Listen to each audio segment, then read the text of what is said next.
Assalamualaikum warahmatullahi wabarakatuh.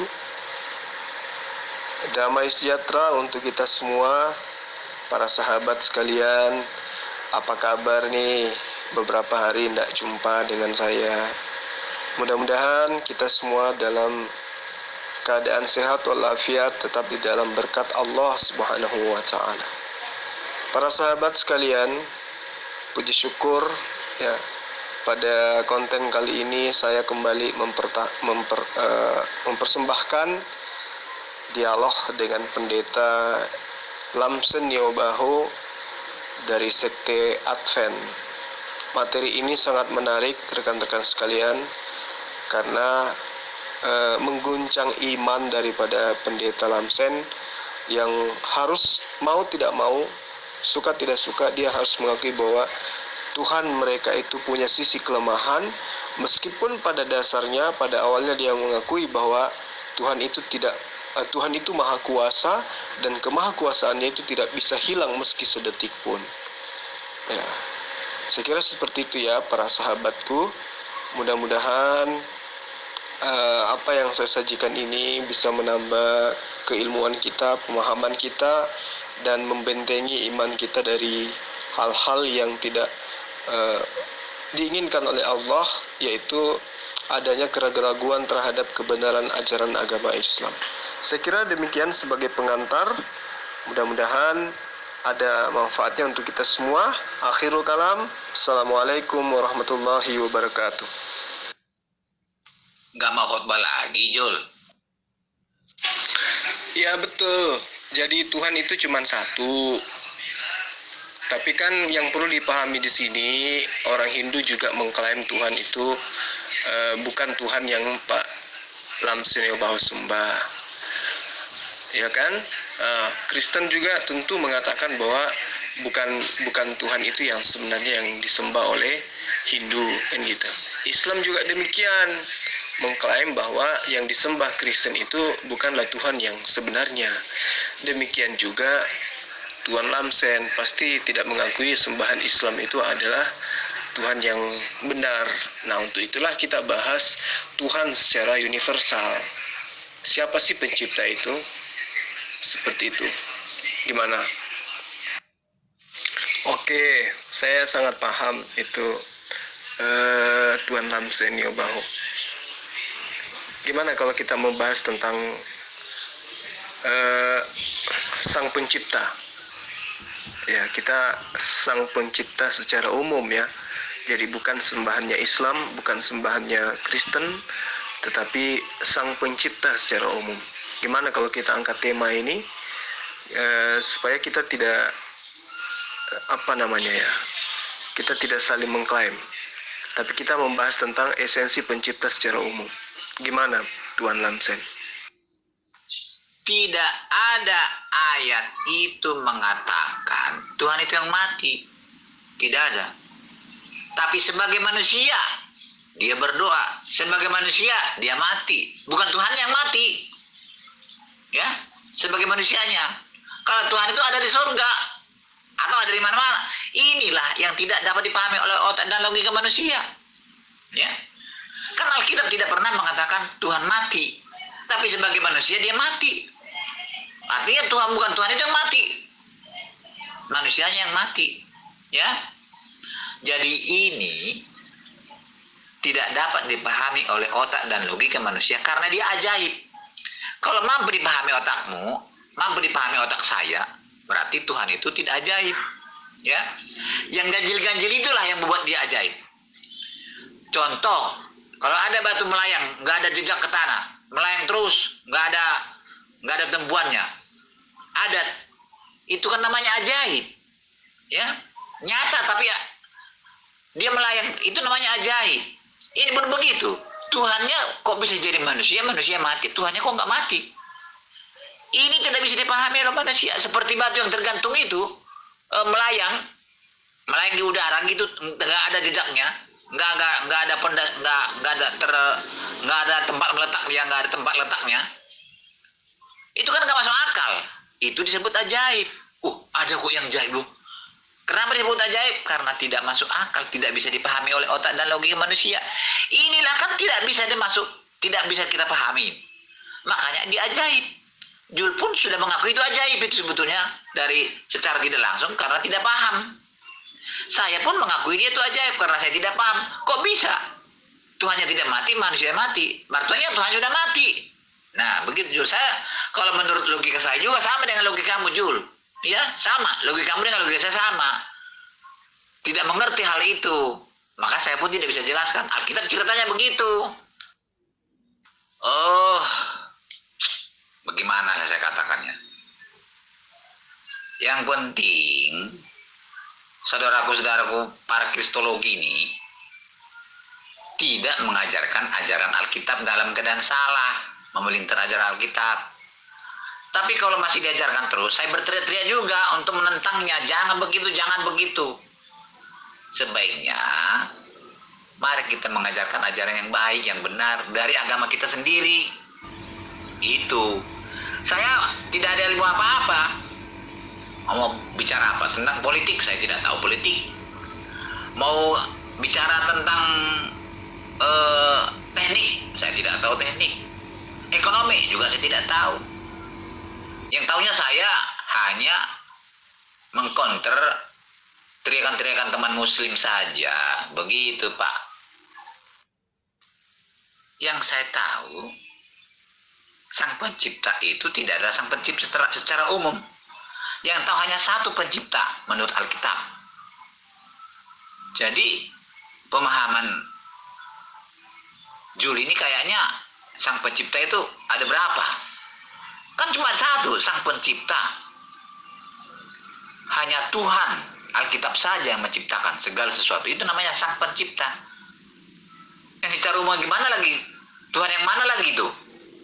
Nggak ada yang tahu saya. Hanya yang saya tahu adalah pencipta itu, Sang Pencipta yang hanya Tuhannya Alkitab. Begitu, Jul. Kalau Opung mau, ayo kita angkat tema yang netral aja. Jadi nggak usah bahas Islam, nggak usah bahas Kristen. Yang netral-netral aja. Gimana, Opung mau nggak? Oke Tuan, saya mengerucutkan permasalahan. Jadi gini, apakah menurut Tuhan bahwa Sang Pencipta itu Maha Kuasa?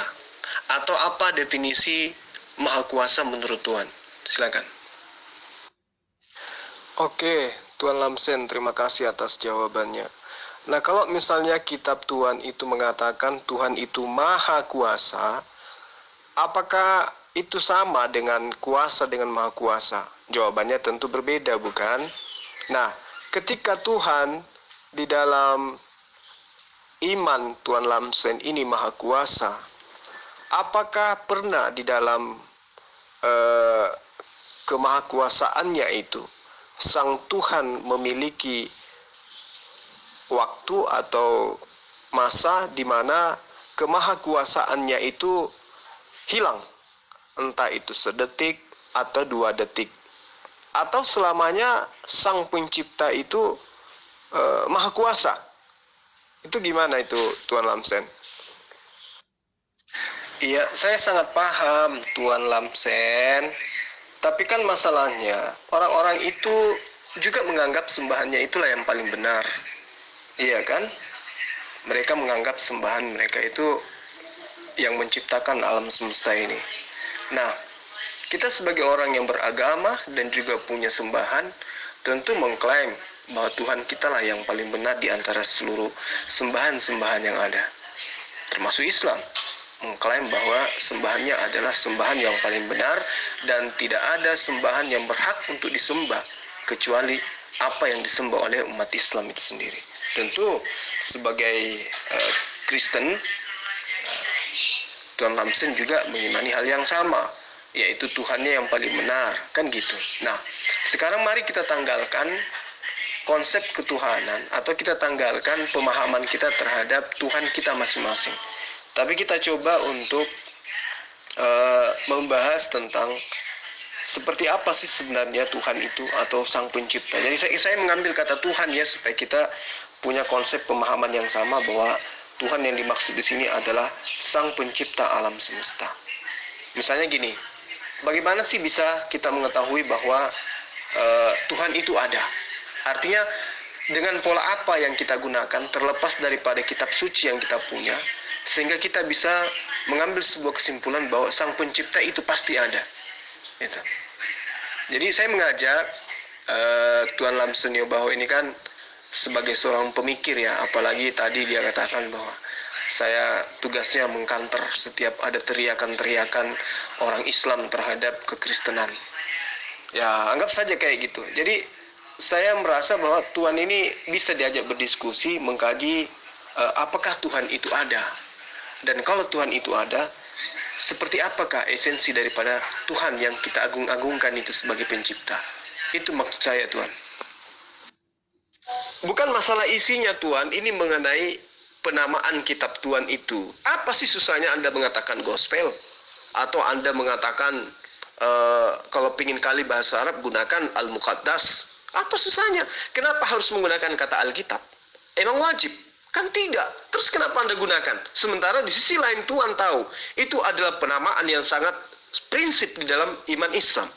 Bahwa Alkitab itu adalah sebuah kitab suci yang isinya adalah firman Tuhan.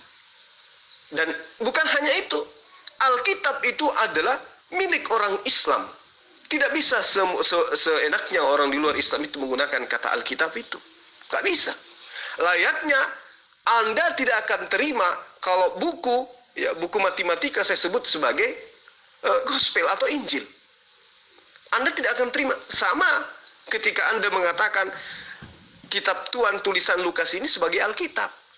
Ya, nggak bisa. Karena nama lain daripada Al-Quran itu adalah Alkitab. Nggak cocok, Tuhan. Ya, jadi kalau bisa lah dikurangi sedikit demi sedikit. Jangan gunakan kata Alkitab itu. Anda tidak akan pudar imannya, Anda tidak akan jatuh miskin, Anda tidak akan menjadi jelek ketika Anda tidak menggunakan kata Alkitab itu. Ya, kita kembali kepada laptop, Tuhan. Tuhan mengatakan bahwa Tuhan itu maha kuasa. Dan tidak ada pernah sedetik pun dia tidak maha kuasa. Di sisi lain, manusia itu adalah makhluk lemah. Ya toh? Manusia itu tidak mampu melawan ngantuk, tidak mampu melawan lapar. Ya kan? Itulah bukti bahwa manusia itu adalah makhluk lemah. Nah, apakah Tuhan itu memiliki sifat kelemahan? Tidak. Apakah Tuhan itu punya masa di mana dia tidak maha kuasa? Tuhan juga mengatakan tidak. Artinya, Tuhan itu tidak memiliki sisi kemanusiaan. Anda mau tidak mau, Anda harus terima itu. Kenapa? Karena Anda sudah mengakui Tuhan itu maha kuasa dan tidak punya sisi di mana dia tidak maha kuasa meski 1 menit, meski 1 detik. Artinya mustahil Tuhan itu menjelma menjadi manusia. Kenapa? Karena manusia itu lemah. Sementara dia tidak memiliki sisi kelemahan meski 1 detik pun. Jadi Tuhan mau terima, Tuhan tidak mau terima, itu hak Tuhan. Yang pasti silakan Anda telaah apa yang saya sampaikan ini. Tuhan Hindu, Tuhan Buddha itu kan Tuhan-Tuhan lokal. Beda dengan ajaran Alkitab. Alkitab ini kan universal. Ya. Tuhan Buddha, Tuhan itu bertentangan dengan ajaran Alkitab. Justru itu yang mau dilawan Alkitab. Ya. Orang itu kan nyembah batu, nyembah patung. Alkitab melawan itu bukan Tuhan kata Alkitab. Jadi bukan pencipta itu, tidak ada pencipta, tidak pernah orang itu katakan itu pencipta. Coba dengarkan ajarannya, ya. Dari sejak Elia itu sudah berusaha untuk menghancurkan patung-patung. Dari sejak Musa itu sudah memberantas patung-patung karena itu bukan Tuhan. Nah, masakan saya percaya kepada patung-patung? Begitu, Pak Julia. Ayat itu tidak menjelaskan kalau Tuhan itu tidak ada yang mustahil bagi dirinya. Tidak ada di situ, itu cuma mengenai pertanyaan Maria dan malaikat meyakinkan kepada Maria bahwa Tidak ada yang mustahil bagi Tuhan. Nah, tapi kalau Tuhan ini ngotot, ya, hanya ingin mendudukkan Yesus sebagai Tuhan, sehingga Tuhan mengatakan tidak ada yang mustahil bagi Tuhan, apapun itu. Berarti benar apa yang saya katakan tadi. Tuhan bisa menjelma menjadi iblis. Karena tidak ada yang mustahil bagi dia. Ya toh? Tuhan bisa menghilang selama beribu-ribu tahun. Karena tidak ada yang mustahil bagi dia. Tuhan bisa menjadi kembar 10. Karena tidak ada yang mustahil bagi dia. Tuhan bisa hamil. Karena tidak ada yang mustahil bagi dia. Tuhan bisa jadi kodok. Bisa jadi babi. Karena tidak ada yang mustahil bagi dia. Itu kalau konsep Tuhan yang dipakai. Dan apakah itu benar? Mustahil. Tidak mungkin. Kenapa? Jangankan menjadi kodok. Jangankan menjadi kembar. Jangankan menjadi manusia. Menjadi kembar Tuhan. Manusia. Menjadi kembar Tuhan itu aja nggak bisa dia. Di dalam Yesaya 43 Tuhan. Ya, saya sampaikan ya melalui kitab yang Tuhan bajak dari agama Yahudi.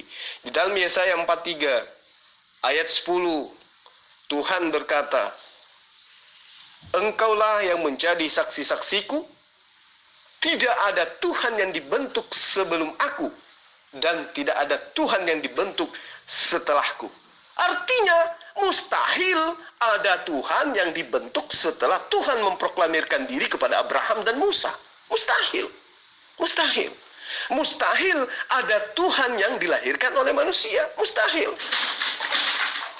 Mustahil Tuhan itu memiliki sifat kemanusiaan. Dalam arti kata, Tuhan bisa menjelma menjadi bentuk baru dalam rupa manusia. Mustahil.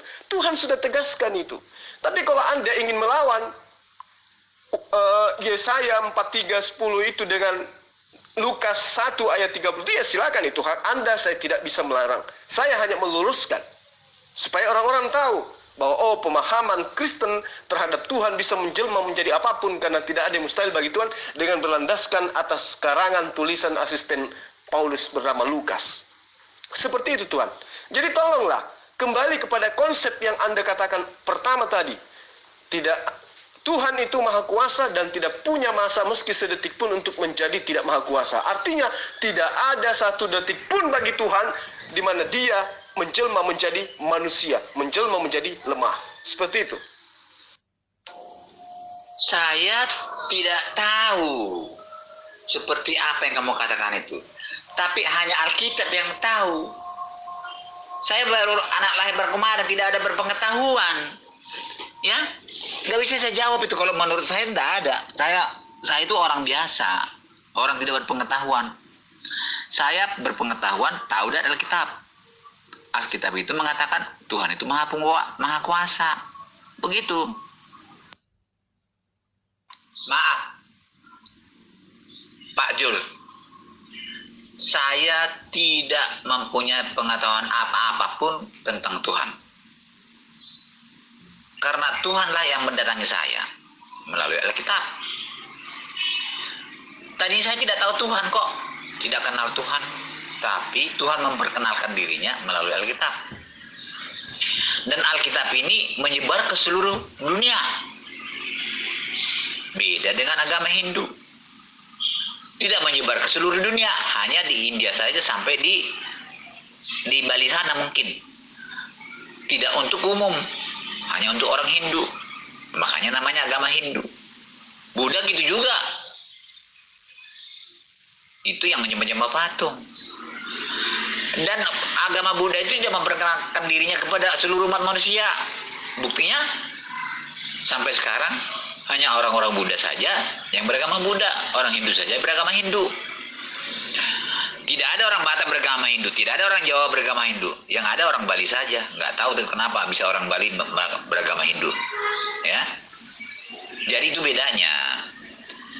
Kalau memang Tuhannya orang Hindu yang hebat, yang benar, ya pasti memperluas ke seluruh dunia, tersebar ke seluruh dunia. Ya.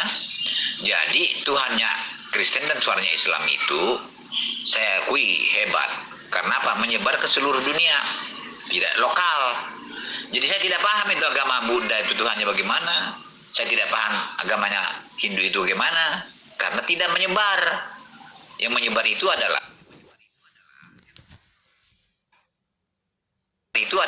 yang Islam dan Kristen. Begitu. Jadi jangan tanya saya tentang Tuhannya Hindu. Terima kasih. Baik Tuan, terima kasih banyak atas jawabannya. Jadi kesimpulannya, Tuhan Sang Pencipta alam semesta yang disebut Hasem oleh Yudaism, itu maha kuasanya tidak pernah berhenti meski satu detik pun. Oke, kita sepakat itu, dan itu juga saya sangat setuju bahwa Hasem atau YHWH ya, itu tidak pernah berubah sifatnya dari yang maha kuasa menjadi maha lemah meski sedetik pun. Nah, bagaimana dengan konsep Kristen, Tuhan? Di mana Tuhan Sang Pencipta mati dibunuh oleh makhluknya sendiri. Itu gimana ceritanya? Alkitab tidak pernah menceritakan bahwa kemahakuasaan Tuhan itu pernah hilang atau berhenti satu detik. Tidak pernah. Jadi saya tidak berani menjawab itu karena ayat tentang itu tidak ada. Ya Jul. Jadi saya bisa bicara harus berdasarkan Alkitab yang pernah saya baca. Kalau tidak ada pernah saya baca, saya tidak bisa ngomong. Baik Tuhan, tadi kan Tuhan sudah mengatakan bahwa Allah Abraham itu tidak pernah kehilangan kemahakuasaannya meskipun hanya satu detik. Kita sepakat tadi, ya kan? Nah, kondisi yang ada kemudian, jika dipaksakan bahwa Yesus itu adalah Allah Abraham, maka berarti ya apa yang kita sepakati itu gugur. Karena ternyata Allah Abraham itu memiliki kelemahan. Artinya kemahakuasaannya itu hilang ketika dia menjadi lemah, dikandung, dilahirkan, dibunuh. Artinya dia berubah menjadi esensi yang lemah. Nah, atau Yesus ini hanyalah manusia biasa. Dan kemahakuasaan Allah Abraham itu tidak pernah berhenti meskipun hanya sedetik. Jadi hanya ada dua pilihan. Pertama, Allah Abraham itu tidak pernah memiliki sisi kelemahan meskipun sedetik. Ya, atau Yesus itu sehingga Yesus itu bukanlah penjelmaan daripada Allah Abraham. Itu pilihan pertama. Atau pilihan kedua, Allah Abraham itu adalah Tuhan yang memiliki kelemahan, sehingga Yesus itu adalah YHWH yang menjelma menjadi manusia. Nah, sekarang kita kembali kepada kitabnya orang Yahudi atau kitab Tanakh. Apakah iya mereka mengimani bahwa Tuhannya mereka itu punya sisi kelemahan sehingga menjelma menjadi manusia dan dibunuh oleh makhluknya sendiri? Itu gimana itu, Tuan Lamsen? Begini Tuan Jul, Tuhan Alkitab itu adalah Tuhan yang maha ajaib. Jangankan Tuhan, ya, ciptaannya pun sudah ajaib, apalagi penciptanya. Ya. Jadi Tuhan Alkitab itu tidak bisa dipahami oleh otak dan logika manusia. Saya tidak mampu memahami itu karena keajaibannya. Jadi jangan tanya itu tentang saya, tentang Tuhan saya itu. Tidak pernah saya lihat. Ya. Dan tidak pernah. Pokoknya Tuhan Alkitab itu tidak bisa dibayangkan. Punya mata kah, atau punya telinga kah, atau punya zatnya apakah? Bisa dihitung atau tidak?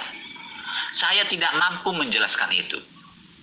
Alkitab hanya menjelaskan sekedar sebatas kemampuan otak saya menerima. Kalau yang sebenarnya tidak akan mampu diterima oleh otak dan logika manusia. Jadi penjelasan Alkitab hanya segelintir, hanya sedikit saja. Begitu, Pak Jul ya. Jul, hebat kamu ya. Ya. Tapi Alkitab mengatakan tidak pernah Tuhan itu mati. Tidak pernah dikatakan mati. Alkitab mengatakan sebagai manusia. Saya kupaskan ayat-ayatnya ya. Sebagai manusia. Dia mati sebagai manusia. Dia datang ke dunia sebagai manusia. Tuhan sebagai manusia. Nah, jadi yang mati itu sebagai manusia yang mati. Bukan Tuhannya. Sebagai manusianya dia lemah. Sebagai manusia. Itu yang ini ayat-ayatnya saya kupaskan dulu Ibu Julia biar kamu paham ya. Iya kan tadi Tuan Lamsen mengatakan bahwa Tuhan yang ada di dalam kitab Tuhan itu maha kuasa, ya kan? Dan tidak pernah sedetik pun kemahakuasaannya itu hilang, ya toh? Nah, kalau benar bahwa Yesus itu adalah Allah Abraham, berarti ada masa di mana Allah Abraham itu memiliki titik kelemahan. Contoh, Yesus mati. Nah, berarti kan Allah Abraham pernah mati, kan lucu kayak gitu. Di lain sisi, Tuan Lamsen mengatakan Allah Abraham itu maha kuasa dan tidak pernah kehilangan kemahakuasaannya meski sedetik pun. Iya kan gitu. Nah sekarang fakta, di lain sisi juga, Tuhan mengimani Yesus yang adalah penjelmaan. Kita pakai kata penjelmaan, karena biar bagaimanapun ujung-ujungnya pasti beralih kepada Yesus itu adalah Tuhan, ya kan gitu. Berarti Yesus itu adalah jelmaan. Nah, ketika dia menjelma menjadi Tuhan, nah disitulah titik tidak mahakuasaannya. Bagaimana dengan pernyataan Tuhan yang mengatakan dia tidak pernah lemah, tetapi dia maha kuasa untuk selama-lamanya. Kemahakuasaannya itu kekal dan tidak pernah menjadi lemah meski sedetik. Loh, lalu Yesus itu siapa? Yang mati dibunuh tentara Romawi itu siapa? Yang ketakutan, yang was-was, yang kelaparan, yang tidur, itu siapa? Tentu Tuhan Lamsen akan mengatakan dia itu adalah sisi kemanusiaannya. Nah, justru karena dia memiliki sisi kemanusiaan, berarti dia tidak maha kuasa. Ada sisi di mana dia tidak maha kuasa. Karena dia memiliki sifat kelemahan, yaitu sifat kemanusiaan.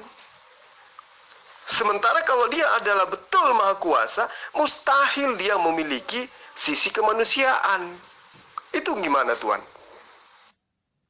Pak Jul, mungkin Pak Jul salah memahami perkataan saya atau saya yang salah ngomong kepada Pak Jul, saya tidak tahu ya. Yang saya katakan tadi, Alkitab tidak pernah mengatakan bahwa Allah mempunyai kelemahan, pernah lemah satu detik. Kan itu omongan saya. Alkitab tidak pernah menceritakan itu. Makanya saya ngomong, saya tidak tahu hal itu. Karena Alkitab tidak pernah bercerita tentang kelemahannya. Begitu Jul. Kan saya katakan, hal-hal yang tidak ada tercatat dalam Alkitab, saya tidak akan mau mengatakannya. Yang tercatat dalam Alkitab baru saya omongkan. Begitu Jul. Nah, masalah kekuasaan Allah, memang Alkitab mengatakan Allah itu maha kuasa. Tidak ada yang tidak mustahil bagi Allah. Allahnya Alkitab loh, ya. Tidak ada yang mustahil, artinya segalanya kuasa. Karena Allah Alkitab itu adalah Allah yang maha ajaib. Tentu hal-hal yang tidak sesuai dengan otak dan logika manusia, itulah sebabnya dia kita katakan ajaib. Ya. Keajaibannya apa? Tuhan Alkitab itu menjelma menjadi manusia. Ya, menjelma. Tapi kata-kata menjelma ini tidak pas sesuai menjelma. Tidak ada kata-kata yang bisa digunakan kata-kata Tuhannya Alkitab itu menjadi manusia. Tidak ada. Menjelma pun tidak cocok. Karena apa? Saat Tuhannya Alkitab itu menjelma menjadi manusia, masih ada Tuhan di surga, ada Tuhan di Amerika, ada Tuhan di Arab, ada Tuhan di hati saya, ada Tuhan di Indonesia. Itu saat Tuhan menjadi manusia Yesus. Coba. Bagaimana bisa seperti itu? Itu kan sudah keajaiban. Tidak mungkin. Sepertinya Tuhan itu banyak, padahal cuma satu, Esa. Nah, bagaimana yang satu, yang hanya Esa, bisa menjelma menjadi manusia? Artinya surga kosong. yang tidak mampu dipahami oleh otak dan logika manusia. Orang sudah menjelma menjadi manusia, kok masih ada Tuhan di surga? Sudah kosong berarti. Nah, disitulah letak keajaiban Tuhan Alkitab itu. Walaupun dia sudah menjadi manusia, Tuhan di surga tidak ada kosong. Masih ada kuasa Tuhan di sana. Hal inilah yang tidak bisa saya jelaskan. Karena tidak masuk akal saya. Tidak masuk akal dan logika saya. Jadi itulah sebabnya Alkitab mengatakan, jangan gunakan akal dan logikamu untuk menganalisa Tuhan Alkitab itu. Tidak mampu. Karena seperti jaraknya antara bumi dan langit, begitulah jauhnya antara pengetahuan Allah dengan manusia. Antara rancangan Allah dengan rancangan manusia. Tuhan itu mempunyai rancangan untuk menyelamatkan manusia. Nah, itu yang tidak dipahami oleh manusia. Bisa menjelma, tapi masih ada Tuhan di surga. Begitu, Yul. Jadi jangan tanya itu kepada saya. Saya pun tidak bisa jawab itu. Kok bisa? Dia sudah jadi manusia, kok masih ada Tuhan di surga?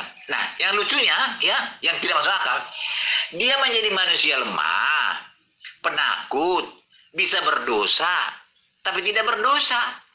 Nah, nangis, sedih, tidak pengetahuannya terbatas, dia tidak tahu hari kiamat. Begitu, Jul. Padahal dia Tuhan.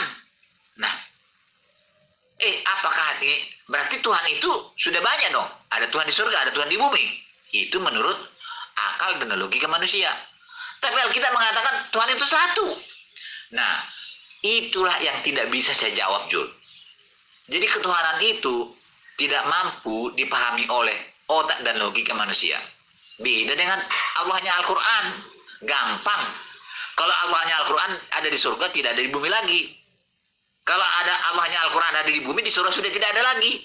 Jadi tidak sama. Jadi Tuhan Alkitab itu adalah Tuhan yang maha ajaib. Terima kasih, Jul. Iya, yang mati itu adalah Tuhan sebagai manusia.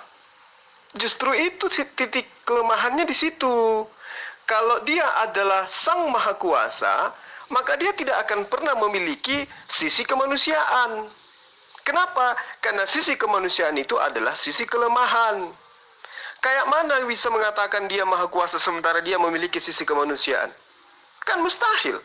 Apakah Allah itu Maha Kuasa? Ya, Maha Kuasa. Apakah apakah Tuhan itu punya kelemahan? Tidak. Tuhan itu tidak punya kelemahan. Apakah manusia itu lemah? Ya, lemah. Loh, berarti dia punya sisi kelemahan. Di situ gugur dia sebagai kemahakuasaannya. Atau Yesus yang bukan sisi kemanusiaan daripada Tuhan, tetapi 100% adalah manusia. Itu yang pertama, Tuhan. Nah, jika Tuhan mengakui bahwa Yesus itu adalah Tuhan yang menjelma menjadi manusia, sehingga Yesus itu yang manusia itu adalah sisi kemanusiaannya Tuhan. Oke. Kalau Tuhan memiliki sisi kemanusiaan, berarti tidak menutup kemungkinan Tuhan juga memiliki sisi kehewanan, sisi tumbuhan, sisi jin, sisi malaikat, sisi iblis. Kenapa demikian? Loh, karena itu semua adalah ciptaannya. Kenapa dia menjelma menjadi manusia? Karena konon ceritanya mau menyelamatkan manusia. Nah, jadi ketika dia ingin menyelamatkan hewan, dia harus menjelma menjadi hewan. Kalau dia ingin menyelamatkan tumbuhan, kudu jelma jadi tumbuhan. Ini adalah konsep yang tidak dianut oleh siapapun selain daripada ajaran yang di luar daripada konsep Yudaism dan Islam. Itu gimana, Tuhan? Tidak mungkin esensi yang maha kuasa memiliki sisi kelemahan meski 1 detik. Dan itu di awal Tuhan sudah mengiyakan. Berarti hanya ada satu solusi. Sebagaimana yang dikatakan oleh Yesus di dalam Yohanes 5 ayat 30, Tuhan. Aku tidak dapat berbuat apa-apa dalam diriku sendiri. Lalu endingnya di mana? Satu-satunya Tuhan yang benar adalah Dia yang di surga. Itu pernyataan Yesus. Jadi kalau Tuhan mengatakan Yesus juga adalah Tuhan dalam rupa manusia, maka Tuhan membantah apa yang dikatakan oleh Yesus, bahwa satu-satunya Tuhan adalah yang di surga. Berarti Tuhan mengatakan dua-duanya Tuhan yang benar adalah Dia yang di surga dan saya yang menjadi manusia. Itu gimana Tuhan? Maha kuasa pasti tidak memiliki sisi kelemahan. Karena manusia lemah, maka mustahil Tuhan itu memiliki sisi kemanusiaan. Itu kesimpulan saya. Ya, sama Tuan Lamsen kalau saya mengatakan Tuhan itu menjelma menjadi setan atau Tuhan menjelma menjadi iblis. Pasti Anda akan keluar-keluar, mustahil, masa mungkin Tuhan bisa menjadi iblis. Nah, saya jawab, itulah akal manusia tidak mampu mencerna karena Tuhan itu maha ajaib. Meski di dalam kitabnya orang Yahudi tidak pernah dikatakan Tuhan itu ajaib. Iya toh? Nah, Tuhan menjelma menjadi jin. Tuhan akan marah, akan keluar-keluar. Mustahil. Masa iya Tuhan bisa menjadi jin? Loh, saya jawab. Nah, itulah akal manusia Tuhan. Tidak bisa menerima ya kemaha ajaibannya Tuhan. Suka-sukanya dia. Kita nggak bisa menelaah. Akal kita tidak mampu mencerna. Akal kita tidak sampai ke sana. Ya, maunya Tuhan, mau jadi jin, mau jadi kodok, ya terserah dia. Tapi apakah konsep itu benar? Apakah konsep alasan dia maha ajaib, akal manusia tidak bisa mencernanya, lantas kemudian kita mengimani itu? Tidak Tuhan. Kenapa? Tuhan itu sudah menegaskan dengan jelas, dia tidak memiliki sisi kelemahan. Ketika dia tidak memiliki sisi kelemahan, mustahil dia memiliki sisi kemanusiaan. Nah sekarang Tuhan mengatakan, yang mati itu siapa? Sisi kemanusiaannya loh. Berarti yang sisi kelemahan, berarti Tuhan itu memiliki sisi kelemahan. Apa sisi kelemahan Tuhan? Sisi kemanusiaannya. Dan itu mustahil. Dengan kata lain, Yesus bukan Tuhan. Yesus bukan sisi Tuhan sebagai manusia, bukan. Tetapi Yesus adalah 100% makhluk tunggal yang berdiri sendiri, yang tercipta atas perintah Tuhan kepada malaikat untuk disampaikan kepada ibunya Yesus bahwa kamu akan menghamilkan seorang putra bernama Yesus. Dan itu yang terjadi. Yesus diciptakan. Iya toh? Makanya Yesus mengajarkan satu-satunya Tuhan yang benar adalah Dia yang di surga. Nah, kembali lagi pernyataan Tuhan.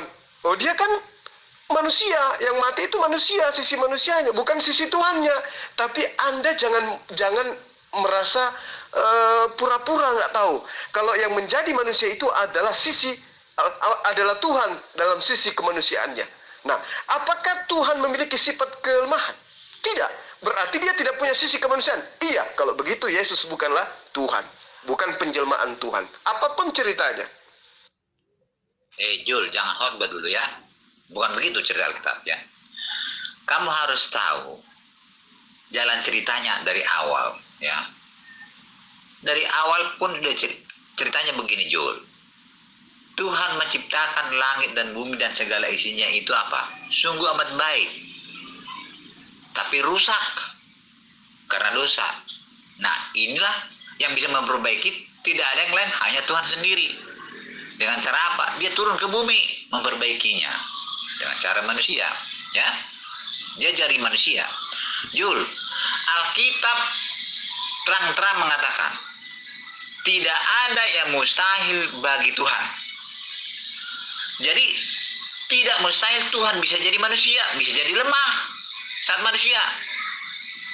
Tidak mustahil, bisa. Ya. Tidak ada yang mustahil bagi Tuhan Alkitab itu. Kamu bilang tadi mustahil dia bisa lemah. Tapi Alkitab mengatakan tidak mustahil dia bisa lemah. Bisa. Hah? Bagaimana itu Jul? Coba jelaskan dulu itu. Alkitab saya mengatakan tidak ada yang mustahil. Artinya maha kuasa dia. Dia berkuasa lemah. Bisa jadi lemah. Ya. Nah, jadi kan sudah bertentangan sebetulnya. Dia sangat berkuasa. Bisa berkuasa jadi lemah. Karena tidak ada yang mustahil bagi dia. Ini aja pun terputar-putar dalam otak kita itu kan sudah membingungkan kita. Artinya Tuhan itu ajaib. Lagi juga Jul. Tuhan Alkitab itu tidak pernah melakukan hal-hal yang tidak bermanfaat. Tuhan Alkitab itu tidak mau jadi kodok karena tidak ada manfaatnya. Tuhan Alkitab tidak mau jadi iblis karena tidak ada manfaatnya. Tuhan Alkitab tidak mau jadi ular karena tidak ada manfaatnya. Tidak seperti Allahnya Al-Quran. bulan dibelah, tidak ada manfaatnya itu. Untuk apa bulan dibelah? Tidak ada manfaatnya. Banyak hal-hal yang Tuhan Allahnya Al-Quran diberikan kepada manusia yang tidak manfaat. Contoh, batu yang bisa pecah dikasih untuk Abraham.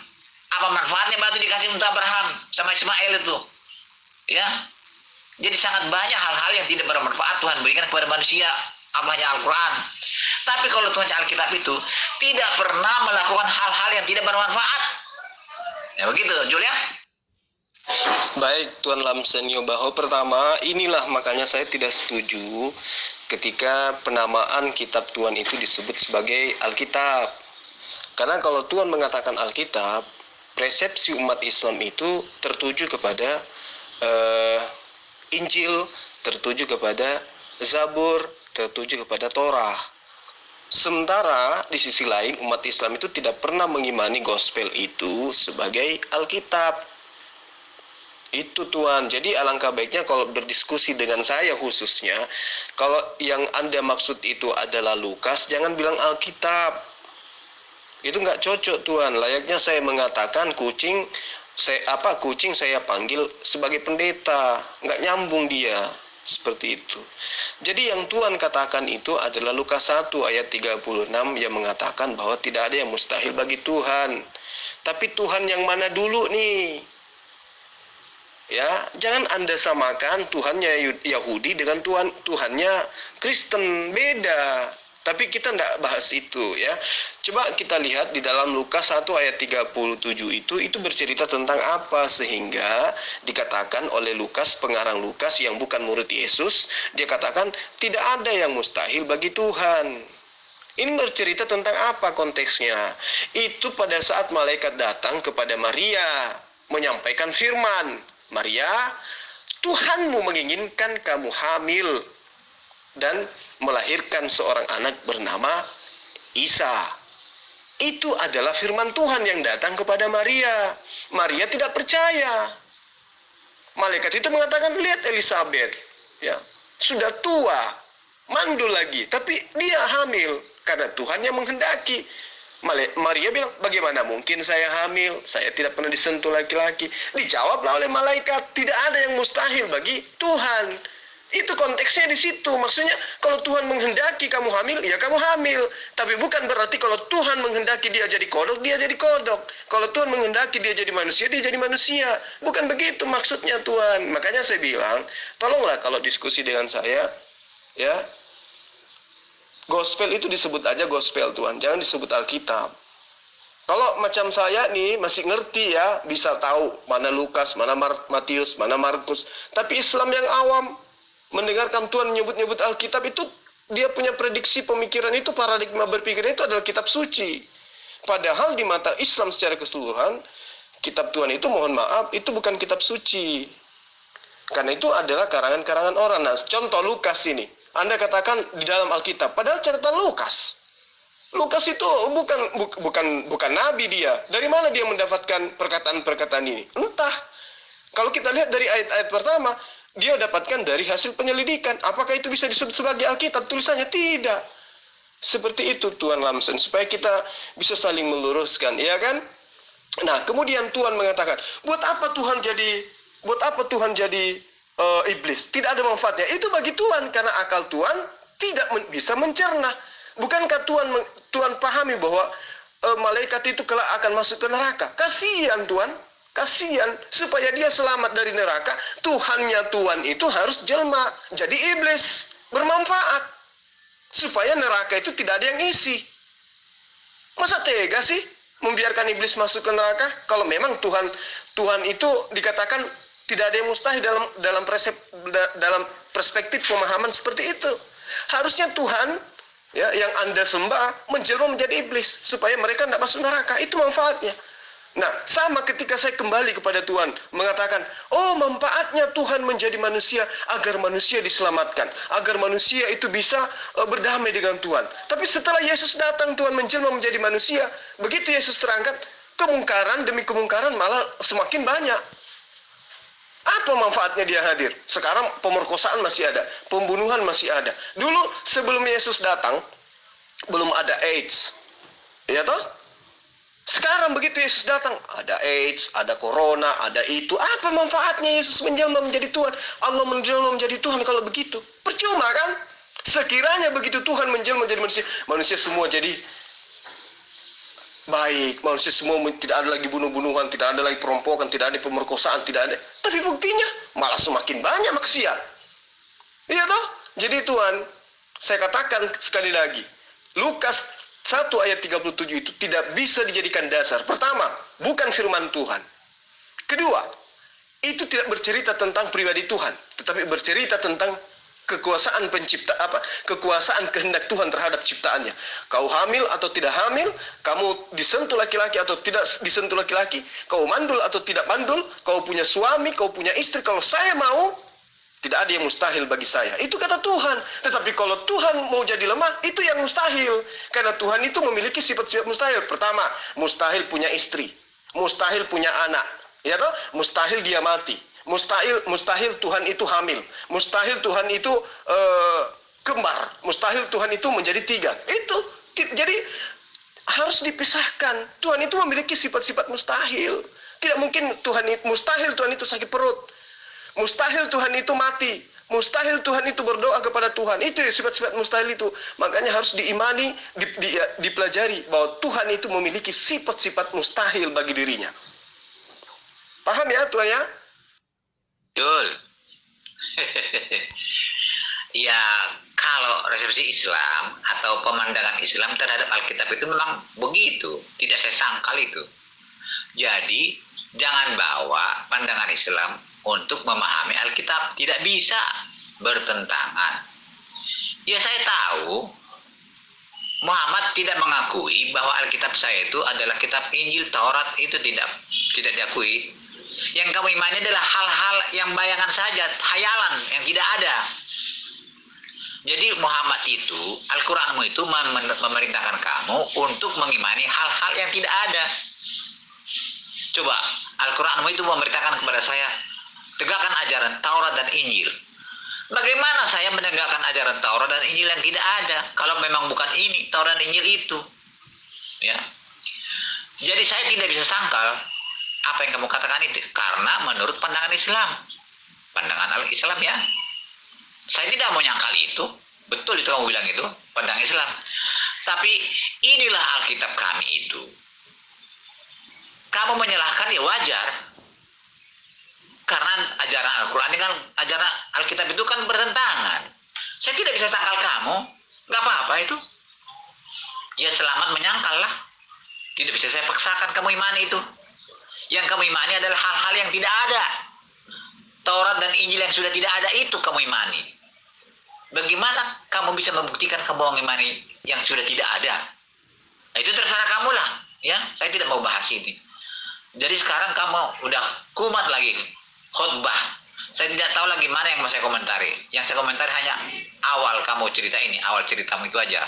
Ya. Jadi Alkitab kami itu bertentangan dengan ajaran Al-Quran. Jangan pandang Alkitab kami dengan cara pandang Al-Quran. Begitu Julia? Itu seseorang yang mentaati Torah tidak akan bisa mentaati Injil, dan seseorang yang mentaati Injil tidak akan bisa mentaati Torah. Itu adalah konsekuensi logika dari dua kitab yang memang berbeda. Dan perbedaan ini dikarenakan oleh faktor budaya, tradisi, ataupun perintah dan larangan yang ada di dalam kedua kitab tersebut. Tidak ada yang mustahil dikatakan, tidak ada yang mustahil bagi Tuhan dikatakan kepada Maria. Karena apa? Maria heran, bingung, tidak masuk akal. Dia tidak pernah bersetubuh dengan laki-laki, kok bisa hamil. Jadi bukan itu saja maksudnya, tidak ada yang mustahil itu. Jadi manusia lemah pun Tuhan itu tidak mustahil. Itu maksudnya. Ke segala kelakuan apapun Tuhan bisa, tidak ada yang mustahil bagi dia. Bisa apapun bisa lakukan. Ya, itu maksudnya. Ayat itu tidak menjelaskan kalau Tuhan itu tidak ada yang mustahil bagi dirinya. Tidak ada di situ, itu cuma mengenai pertanyaan Maria, dan malaikat meyakinkan kepada Maria bahwa tidak ada yang mustahil bagi Tuhan. Nah, tapi kalau Tuhan ini ngotot, ya, hanya ingin mendudukkan Yesus sebagai Tuhan, sehingga Tuhan mengatakan tidak ada yang mustahil bagi Tuhan apapun itu. Berarti benar apa yang saya katakan tadi. Tuhan bisa menjelma menjadi iblis. Karena tidak ada yang mustahil bagi dia. Ya toh? Tuhan bisa menghilang selama beribu-ribu tahun. Karena tidak ada yang mustahil bagi dia. Tuhan bisa menjadi kembar 10. Karena tidak ada yang mustahil bagi dia. Tuhan bisa hamil. Karena tidak ada yang mustahil bagi dia. Tuhan bisa jadi kodok. Bisa jadi babi. Karena tidak ada yang mustahil bagi dia. Itu kalau konsep Tuhan yang dipakai. Dan apakah itu benar? Mustahil. Tidak mungkin. Kenapa? Jangankan menjadi kodok. Jangankan menjadi kembar. Jangankan menjadi manusia. Menjadi kembar Tuhan itu aja nggak bisa dia. Di dalam Yesaya 43 Tuhan. Ya, saya sampaikan ya melalui kitab yang Tuhan bajak dari agama Yahudi. Di dalam Yesaya 43 ayat 10 Tuhan berkata, "Engkaulah yang menjadi saksi-saksiku, tidak ada Tuhan yang dibentuk sebelum aku, dan tidak ada Tuhan yang dibentuk setelahku." Artinya, mustahil ada Tuhan yang dibentuk setelah Tuhan memproklamirkan diri kepada Abraham dan Musa. Mustahil. Mustahil. Mustahil ada Tuhan yang dilahirkan oleh manusia. Mustahil. Mustahil Tuhan itu memiliki sifat kemanusiaan. Dalam arti kata, Tuhan bisa menjelma menjadi bentuk baru dalam rupa manusia. Mustahil. Tuhan sudah tegaskan itu. Tapi kalau Anda ingin melawan Yesaya 43:10 itu dengan Lukas 1 ayat 30, ya silakan, itu hak Anda, saya tidak bisa melarang. Saya hanya meluruskan supaya orang-orang tahu bahwa pemahaman Kristen terhadap Tuhan bisa menjelma menjadi apapun karena tidak ada yang mustahil bagi Tuhan dengan berlandaskan atas karangan tulisan asisten Paulus bernama Lukas. Seperti itu Tuhan. Jadi tolonglah kembali kepada konsep yang Anda katakan pertama tadi. Tuhan itu maha kuasa dan tidak punya masa meski sedetik pun untuk menjadi tidak maha kuasa. Artinya tidak ada satu detik pun bagi Tuhan di mana dia menjelma menjadi manusia, menjelma menjadi lemah. Seperti itu. Kamu kenapa marah-marah, Lamsen? Saya di sini adalah sumber yang cukup terpercaya. Bahkan kalau sampai saya dimasukkan di sini, berarti orang-orang percaya dengan informasi yang saya berikan. Dan kalau kamu tanya apa agama saya adalah Ben Yisrael. Jadi, saya bukan seorang Muslim, saya adalah Ben Yisrael. Ani Yitzhak ben Abraham. Dan aku mengikuti Moshe sebagai nabiku, Hashem sebagai Tuhanku, dan Torah sebagai kitabku. Jadi Alkitab atau Biblos, Alkitabul Muqaddas atau Biblos, itu bukan kitab saya. Kitab saya adalah Sefer Torah Kedosha. Apa sih susahnya Tuhan? Saya tidak marah, saya tidak marah. Saya cuma mengatakan, apa susahnya buat Anda menyebut original teks kitab Anda, sampul kitab Anda? Daripada Anda menggunakan kata Alkitab untuk menyamar-nyamarkan. Sebut aja gospel. Nggak pede, nggak percaya diri, malu menggunakan kata itu. Bilang aja gospel, apa sih susahnya? Kenapa harus ke Arab-Araban? Kenapa harus ke Islam-Islaman? Ini Indonesia, bro. Indonesia, di mana kitab Anda, ketika dia masuk ke Indonesia, gunakan bahasa original teksnya. Jangan menggunakan bahasa Arab, menggunakan bahasa Quran. Apa sih susahnya? Kitab Anda itu kan Biblos. Itu mau di Indonesia kan berarti buku-buku. Apa susahnya? Bilang aja di buku-buku Lukas atau di buku Gospel, ya, karangan Matius, bab sekian, sebut aja. Pede, percaya diri. Salah sendiri ngapain berkitabkan kitab seperti itu, ya kan? Sementara kami Al-Quran tidak pernah menyebut Al-Quran. Misalnya, Gospel surah Al-Ma'idah ayat 3. Nggak ada itu. Nggak ada. Kitab kami belakangan. Tapi kitab kami tidak suka plagiat. Justru kitab Tuhan yang itu yang kebablasan setiap saat. Ya. Belum lagi kata Roh Kudus yang adalah Jibril dimasukkan lagi ke Gospel. Diartikan lagi sebagai Tuhan. Kan gila. Jadi, saya cuma meluruskan, saya tidak marah Tuhan. Memang cara saya bicara seperti ini. Saya kalau ngajar di kelas juga gini. Ya. Makanya saya bilang sama Tuhan, alangkah indahnya ketika Tuhan menggunakan bulu Tuhan sendiri, menggunakan pakaian Tuhan sendiri, sebutlah gospel atau buku Injil. Selesai. Jangan menggunakan bahasa Arab. Karena di sini bukan Arab, di sini Indonesia. Itu yang Tuhan perlu pahami. Jul, kok marah sama saya? Alkitab itu sudah jauh lebih dulu ada daripada Al-Quranmu itu. Ya, kok marah sama saya? Marahlah kepada penulis Alkitab. Gak boleh dong, ya. Jangan pandang Alkitab itu dengan cara pandang Islam. Jauh sebelum Al-Quran ada, Alkitab sudah ada. Jadi topik kita ini sudah bertentangan kemana-mana ini. Tadi kan mau masalah ketuhanan Alkitab, sekarang masalah Alkitab. Jadi saya juga jadi apa namanya nih, terbawa-bawa arus oleh kamu sendiri. Yang kita bahas tentang ketuhanan Alkitab, ketuhanan lah tadi. Akhirnya sampai lari kemana segala macam ini, muter-muter. Saya jadi terbawa-bawa oleh kamu. Jadi saya seperti ikut-ikutan seperti kalau Ustadz itu apa namanya ceramah, tidak satu topik, seluruh dunia dibicarakan, segala apa yang di dunia dibicarakan. Kalau khotbah itu seperti Jul ini, kalau saya usahakan jangan satu topik cukup. Ini masalah ke Alkitab lagi. Oke lah Jul, kayak sudah habis komentarmu tentang ini. Saya tidak tahu kok, saya pun terbawa-bawa arus oleh kamu. Pindah apalagi pindah topik. Apa sih susahnya Tuhan? Saya tidak marah, saya tidak marah. Saya cuma mengatakan, apa susahnya buat Anda menyebut original teks kitab Anda, sampul kitab Anda, daripada Anda menggunakan kata Alkitab untuk menyamar-nyamarkan. Sebut aja gospel. Nggak pede, nggak percaya diri, malu menggunakan kata itu. Bilang aja gospel, apa sih susahnya? Kenapa harus ke Arab-Araban? Kenapa harus ke Islam-Islaman? Ini Indonesia, bro. Indonesia, di mana kitab Anda, ketika dia masuk ke Indonesia, gunakan bahasa original teksnya. Jangan menggunakan bahasa Arab, menggunakan bahasa Quran. Apa sih susahnya? Kitab Anda itu kan biblos. Itu mau di Indonesia kan berarti buku-buku. Apa susahnya? Bilang aja di buku-buku Lukas atau di buku Gospel, ya, karangan Matius, bab sekian, sebut aja. Pede, percaya diri. Salah sendiri ngapain berkitabkan kitab seperti itu, ya kan? Sementara kami Al-Quran tidak pernah menyebut Al-Quran. Misalnya, Gospel surah Al-Ma'idah ayat 3. Nggak ada itu. Nggak ada. Kitab kami belakangan. Tapi kitab kami tidak suka plagiat. Justru kitab Tuhan yang itu yang kebablasan setiap saat. Ya. Belum lagi kata Roh Kudus yang adalah Jibril dimasukkan lagi ke Gospel. Diartikan lagi sebagai Tuhan. Kan gila. Jadi, saya cuma meluruskan, saya tidak marah Tuhan. Memang cara saya bicara seperti ini. Saya kalau ngajar di kelas juga gini. Ya. Makanya saya bilang sama Tuhan, alangkah indahnya ketika Tuhan menggunakan bulu Tuhan sendiri, menggunakan pakaian Tuhan sendiri, sebutlah Gospel atau buku Injil. Selesai. Jangan menggunakan bahasa Arab.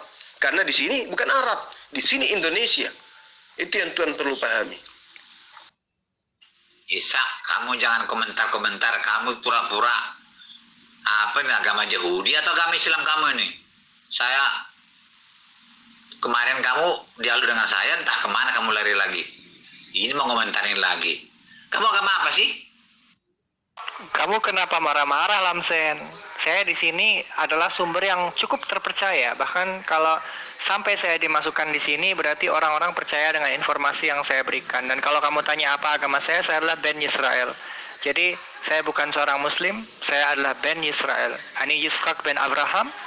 Dan aku mengikuti Moshe sebagai nabiku, Hashem sebagai Tuhanku, dan Torah sebagai kitabku. Jadi Alkitab atau Biblos, Alkitabul Muqaddas atau Biblos, itu bukan kitab saya. Kitab saya adalah Sefer Torah Kedosha. Jadi Biblos yang diterjemahkan ke dalam bahasa Arab itu, kalau nggak salah namanya Alkitab Al-Muqaddas. Gitu kan ya? Nah, mungkin artinya Holy Bible kali ya mungkin ya. Padahal kalau Alkitab itu artinya the book, kalau dalam bahasa Inggris. Nah, kalau dalam bahasa Ibrani, Has-Sefer, pakai H di depannya karena adalah definite article. Nah, permasalahannya adalah kitabnya orang Kristen itu judulnya adalah Bible atau Biblos di Eropa atau di Yunani, sementara di Arab memakai Alkitab Al-Muqaddas atau Alkitabul Muqaddas gitu. Nah, itu yang jadi persoalannya adalah konten di dalamnya, Bang. konten di dalamnya itu berisi perjanjian lama dan perjanjian baru. Itu yang jadi problemnya, karena Bani Israel tidak memiliki kitab atau konten yang namanya perjanjian lama dan baru. Old Testament or New Testament itu semua adalah forgery, pemalsuan. Apa artinya tidak ada mustahil? Ya, apa artinya tidak ada mustahil? Walaupun itu bicara kepada Maria, ya, tapi bukan hanya tidak mustahil kamu hamil, bukan itu toh. Tidak ada mustahil, berarti tidak mustahil Tuhan bisa menjelma menjadi manusia. Tidak mustahil Tuhan bisa menjadi lemah. Tidak mustahil Tuhan bisa menjadi kodok. Bisa, tapi Tuhan tidak mau jadi kodok karena tidak ada manfaatnya. Bagaimana? Masa kamu tidak paham artinya tidak ada? Tidak ada. Berarti ada yang mustahil dong. Ya? Kalau Allah tidak bisa jadi manusia, berarti ada yang mustahil. Ya? Ya iya, emang ada yang mustahil bagi Allah.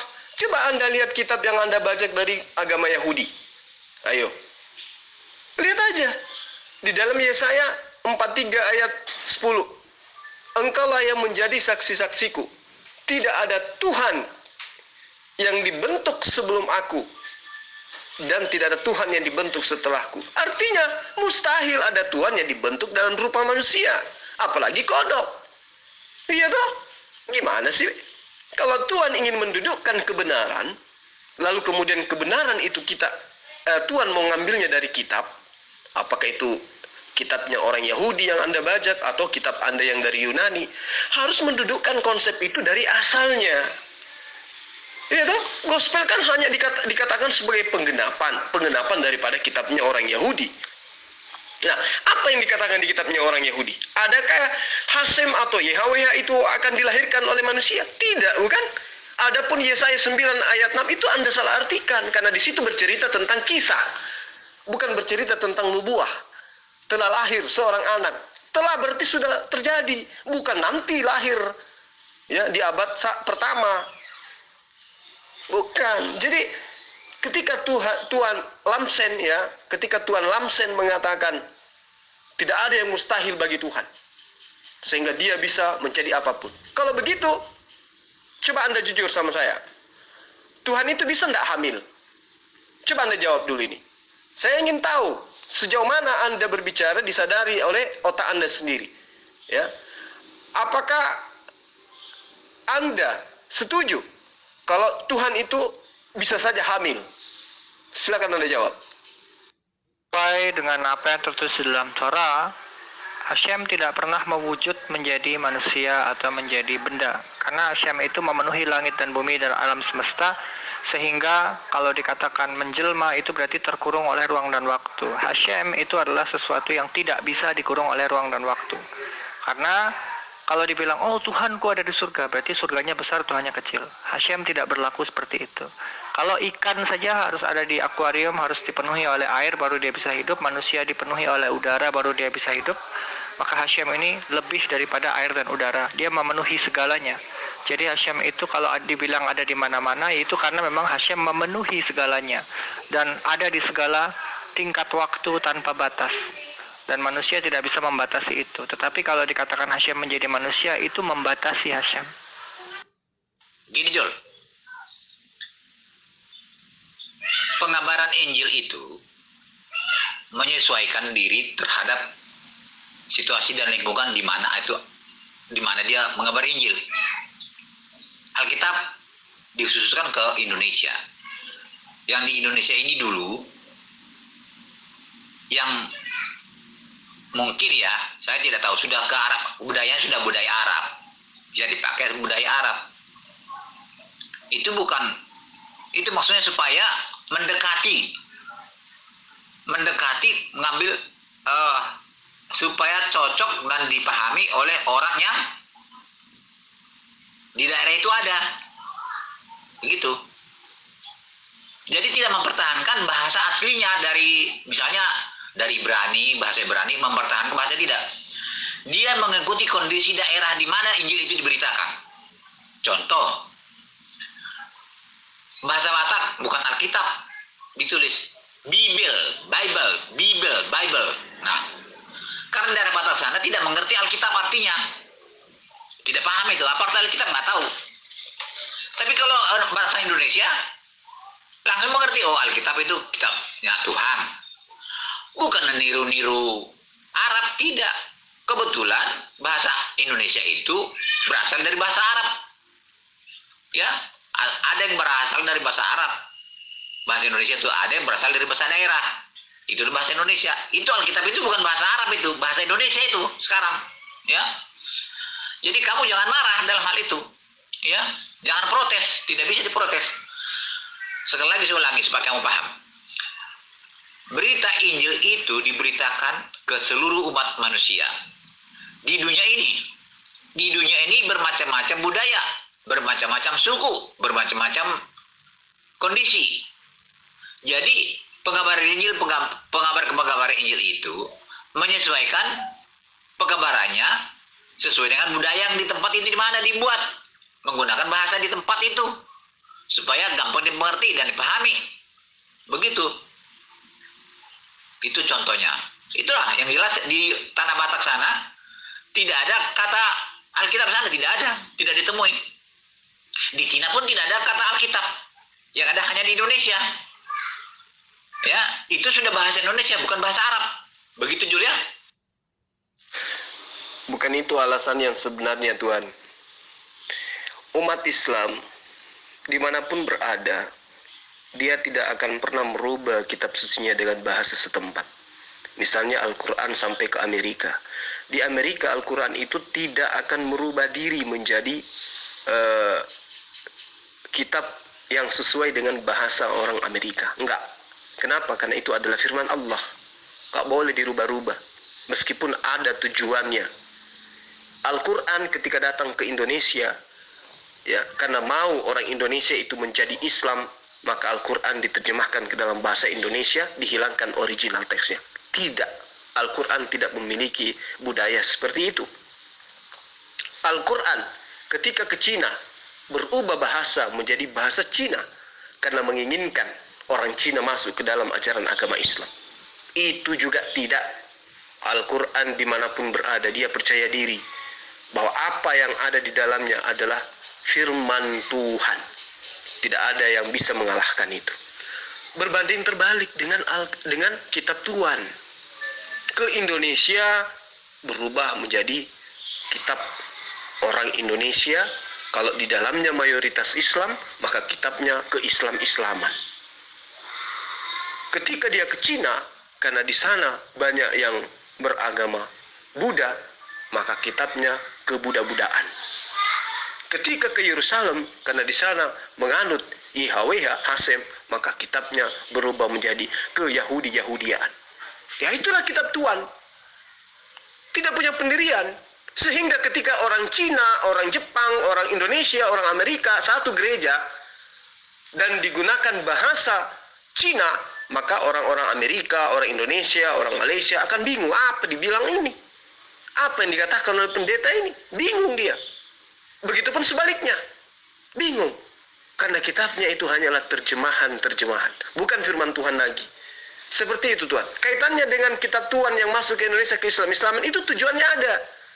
Supaya mudah diterima oleh orang yang sudah punya agama. Yaitu agama Islam. Ya, kalau bahasa kasarnya, supaya bisa mengelabui. Dengan mudah kristenisasi itu berjalan dengan mulus.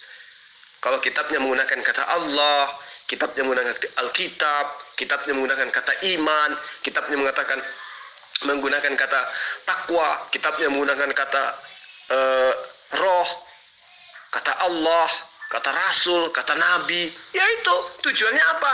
Untuk supaya mudah, ya, membuat orang yang sudah punya agama itu masuk ke dalam agama Tuhan. Itu tujuannya yang sebenarnya.